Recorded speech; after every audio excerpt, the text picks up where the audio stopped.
Amigos y amigas, hoy estamos en contacto con Pablo Imen desde Argentina. Pablo es director del IDELCOP. Ahorita me explica qué significan esas iniciales en Ujú. detalle. Y trabaja también como secretario de investigación en un centro de cooperación que visitó en su oportunidad el comandante Chávez. ¿Qué es el IDELCOP, Pablo? Bueno, IDELCOP es el Instituto de la Cooperación y es la herramienta de formación del movimiento cooperativo de crédito en Argentina, que es un movimiento con 90 años de historia.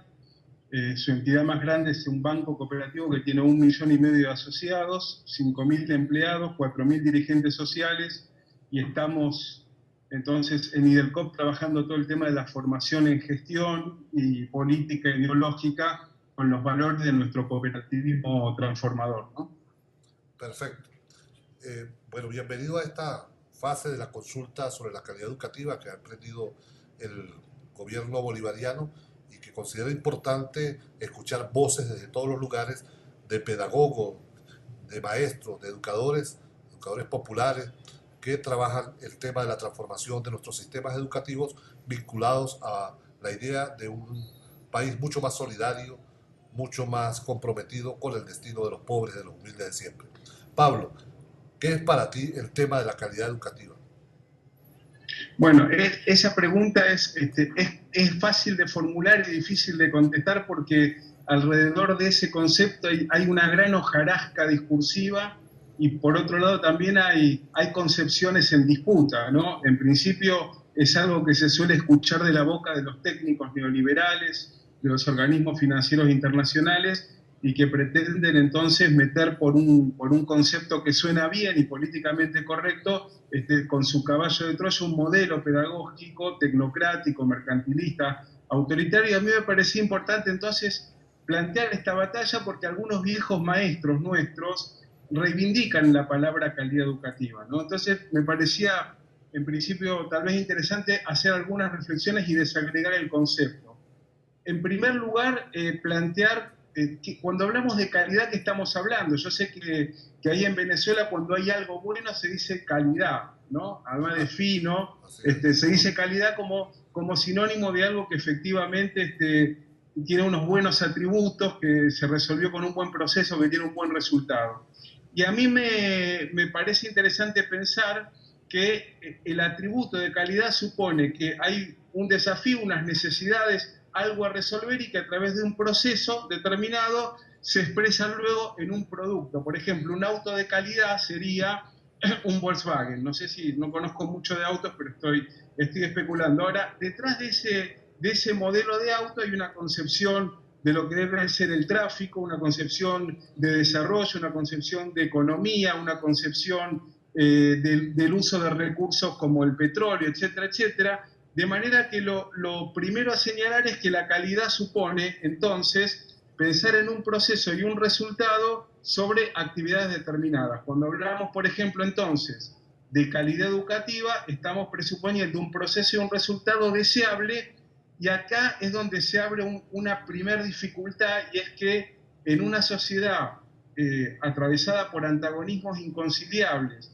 donde se producen prácticas de explotación económica, de dominación política y de hegemonía cultural, como es el plano del capitalismo, es muy difícil que haya acuerdos sobre para qué se debe educar en una sociedad. Y entonces aquí aparecen naturalmente conflictos y contradicciones, mientras que para los defensores del orden social, la educación debe formar ciudadanos conformistas y trabajadores dóciles.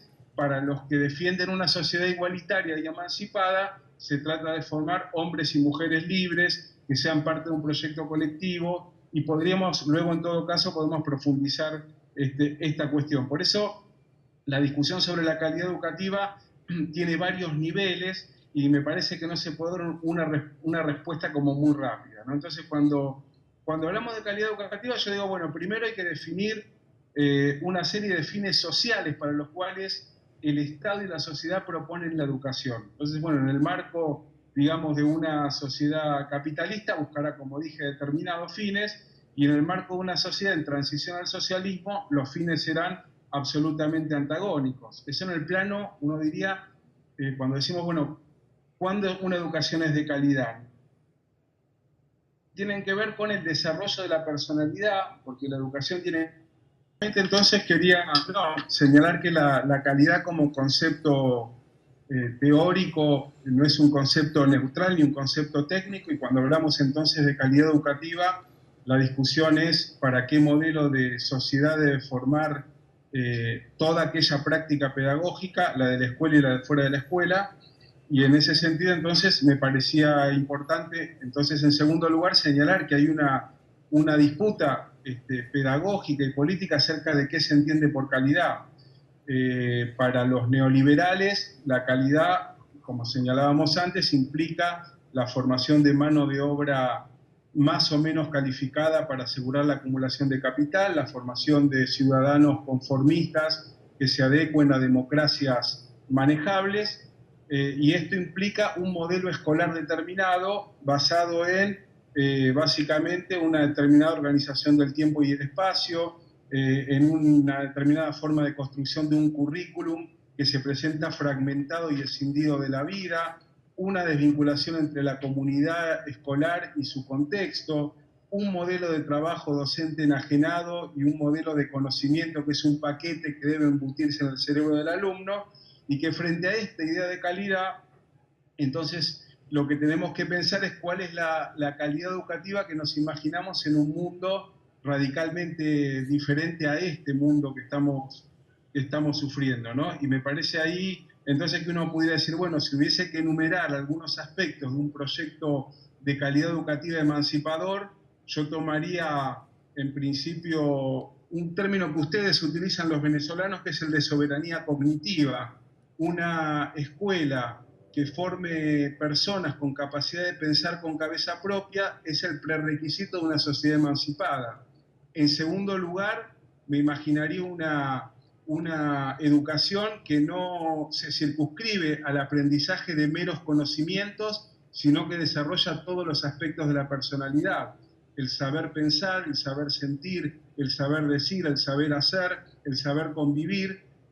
Una educación que forme para el trabajo emancipador, una educación que forme para una democracia protagónica y participativa, que forme, digamos, ciudadanos gobernantes. Y entonces la pregunta que surge es cómo se construye este modelo de calidad, porque no vamos a ser los especialistas los que creemos una educación emancipadora. En todo caso, en diálogo básicamente con las comunidades educativas, va a ser el modo de pensar esta nueva calidad. Entonces, cuando yo me pregunto de dónde va a nacer esa calidad educativa que estamos pensando para el siglo XXI, me imagino 3 o 4 fuentes fundamentales donde abrevar. La primera es la recuperación del legado pedagógico de aquellos que nos antecedieron y que dejaron marcas muy importantes para una educación emancipadora. Nosotros acabamos de publicar un libro sobre Simón Rodríguez y sobre su práctica pedagógica, y él en 1794, en su informe a la auditoría de Caracas, sugería una reunión regular de los docentes todos los meses para discutir su práctica, registrarla en un cuaderno e ir revisando los avances de la educación. Y yo me imaginaba que si esta sugerencia se hubiese mantenido 220 años discutiendo nuestra práctica, no tendríamos que salir a cuestionar lo que dicen los tecnócratas, ¿no? La segunda fuente para construir esta pedagogía emancipadora y una educación de calidad sería la sistematización de las prácticas docentes actuales. Los cambios en las escuelas solamente van a ser posibles con los docentes de carne y hueso que existen y que disputan y discuten qué educación están practicando. Teorizar no alcanza, hay que comunicar estas prácticas pedagógicas y hay que organizarse en diálogo con el Estado y con la comunidad en general. De manera que esta discusión sobre la calidad, cerrando, nos llevaría a pensar qué proyecto de sociedad se construye desde el sistema educativo y también desde el pueblo, porque el pueblo y sus organizaciones también educan.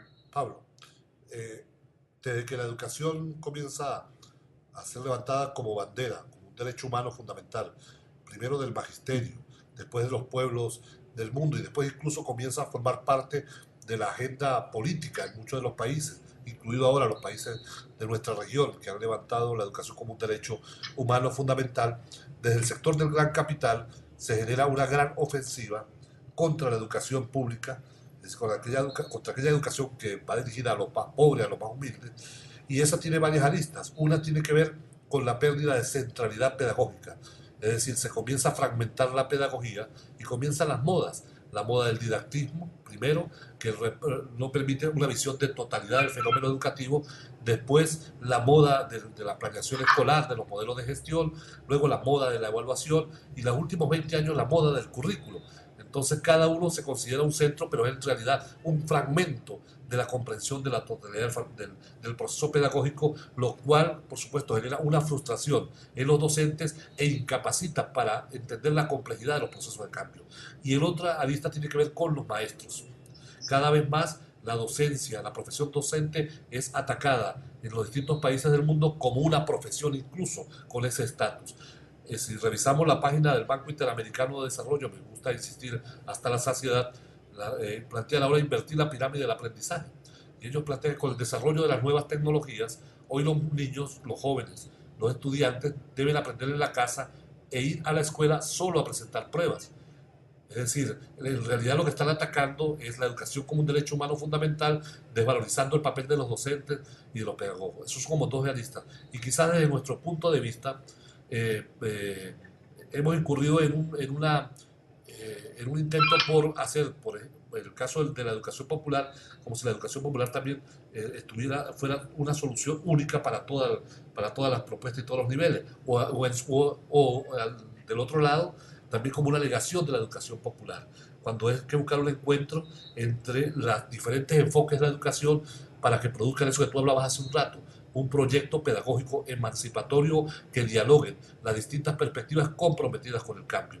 Ahora bien, ¿qué hacemos para recuperar esa centralidad pedagógica si tú estás de acuerdo con la necesidad de esa recuperación?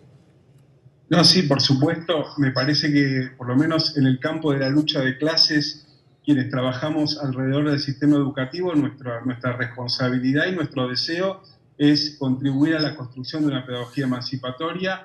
Hay toda una discusión sobre el concepto de educación popular también. Yo quiero recordar que Domingo Faustino Sarmiento, un personaje, por cierto, muy controvertido en Argentina, escribió su libro más famoso que se llama Educación Popular y que él le imaginaba como un Estado docente capaz de construir la hegemonía liberal oligárquica para asegurar el orden de los estados nacionales en construcción. De manera que yo creo que hay una discusión también interesante sobre qué entendemos por educación popular, porque a mi juicio en general se la disocia del conocimiento científico, como si la educación popular fuera una terapia grupal donde cada uno cuenta sus sentimientos. Y en verdad la educación popular es una pedagogía que apunta a que el pueblo entendido como sujeto pueda objetivar la realidad y a partir de este conocimiento pueda transformarla. De manera que eso me parece que debiera atravesar el conjunto de los niveles educativos y que de ninguna manera implica la disociación entre el sentir, el pensar, el hacer, entre el conocimiento científico y la cultura popular,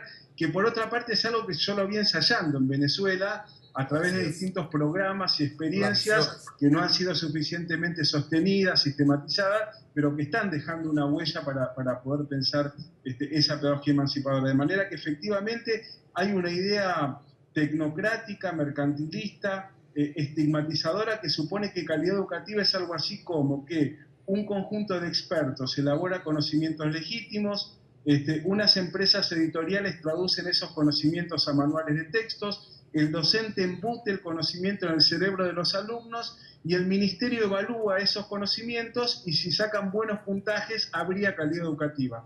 Frente a eso, a lo que nosotros decimos que no, que además implica también desigualdad en el acceso, en la permanencia, Venezuela ha dado muestras muy claras de la democratización del acceso, creo que tiene la 5ª matrícula mundial de universidad, han terminado con el analfabetismo, y creo que el gran paso que tenemos que dar en América Latina es qué pedagogía emancipadora, además de garantizar el acceso, permanencia y egreso, que nos diferencie de ese modelo tecnocrático, autoritario y mercantilista. Este es un poco el desafío, ¿no?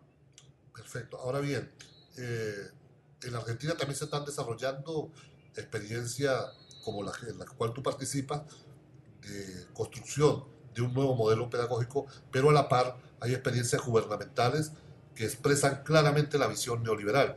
El caso de la ciudad de Buenos Aires, el tema de los contenedores. Aquí ha llegado alguna información fragmentada sobre una concepción educativa que nos gustaría que tú profundizaras mucho más en ello. Sí, me cuesta mucho porque uno si califica el gobierno de Mauricio Macri va a pensar que es como esas películas de Hollywood donde los malos son totalmente malos y no ofrecen ningún flanco, porque el nivel de autoritarismo, de ineficiencia y de tecnocracia que tiene la política educativa de Mauricio Macri, creo que emula al modelo chileno y hasta puede llegar a superarlo si nos descuidamos un poco. Mauricio Macri y sus ministros, es interesante porque el primer ministro de Mauricio Macri es un ex militante del Partido Comunista, Mariano Narodowski, que terminó en las filas de un neoliberal conservador aplicando una serie de políticas de ajuste, ¿no? Entonces, en términos del acceso, la política de Mauricio Macri ha desfinanciado la educación, ha transferido cada vez más recursos a la educación privada, generó un sistema ahora de inscripción online que produjo una debacle que dejó a 17.000 alumnos de la ciudad sin escuela, y además se propone crear un instituto de calidad educativa donde se mida el rendimiento de los docentes a través de pruebas estandarizadas, que hasta ahora contó con la resistencia de la comunidad educativa en la Ciudad de Buenos Aires. Mauricio Macri creó su propia policía metropolitana, sus dos primeros jefes están presos y procesados por delitos, y frente a los conflictos en la ciudad, la política de seguridad de Macri ha sido la represión, tiene varios muertos en su haber, de manera que, bueno, estamos sufriendo un gobierno neoliberal conservador que es absolutamente coherente en toda su política pública, en su política de seguridad, de vivienda, de salud, de educación, contra los intereses populares. Y decíamos que el neoliberalismo, que suponíamos muerto y superado para América Latina, está vivito y coleando y está con muchas ganas de volver a ser gobierno nacional. Esperamos que esto no ocurra, ¿no? Y todo el discurso de transformación educativa del neoliberalismo en Ciudad de Buenos Aires entra por el discurso de la calidad educativa. Es una alerta también que nos debe llamar la atención. Así es, bueno, este es el caballo de batalla de la derecha, y en general no se toman el trabajo de definir de qué hablan cuando hablan de calidad educativa. De lo que se desprende de su discurso es que hablan de los operativos estandarizados de evaluación, con esta lógica que yo planteaba recién. Digamos, Simón Rodríguez plantearía que este modelo pedagógico apunta a la formación de papagayos, ¿no? de repetidores de contenidos sin capacidad de pensar con cabeza propia. Por eso digo que desde Simón Rodríguez o antes tenemos unas huellas, unas pistas para pensar otra educación, y creo que se está construyendo en buena parte del continente. Pablo, ¿tú crees que dentro de una propuesta de pedagogía emancipatoria es posible pensar en pruebas de medición de la calidad educativa? O sea, a mí la palabra pruebas de medición me da un poquito de escozor, para serte sincero. Sí creo que hay que buscar mecanismos. A ver, como decía Carlos Marx, la diferencia entre la abeja que construye el mejor panal y el arquitecto que construye el peor edificio es que el arquitecto planifica previamente lo que va a hacer y por lo tanto va evaluando sobre la marcha su propia práctica.